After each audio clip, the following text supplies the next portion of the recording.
जनकपुर धाम में नेकपा एमाले अध्यक्ष केपी शर्मा ओली के काली झंडा देखेबाक प्रयास कयल गेल अछि। से दिन जनकपुर विमानस्थल से जनकपुर जयनगर रेल चढ़ जेबाक क्रम में रास्ता में हुनका जनता समाजवादी पार्टी आ एकीकृत समाजवादी के नेता कार्यकर्ता सब काली झंडा देखेबाक प्रयास केने छल।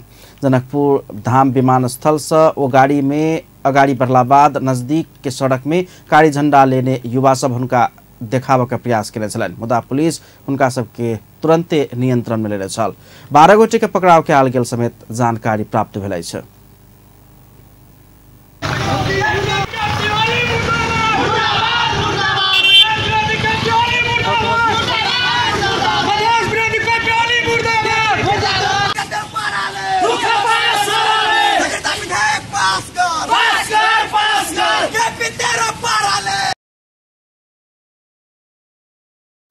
अध्यक्ष ओली सवार गाड़ी देखला के बाद काली झंडा देखेबाक प्रयास करे वाला युवा सबके हटाओल गेल जिला प्रहरी कार्यालय धनसा जनौने छल।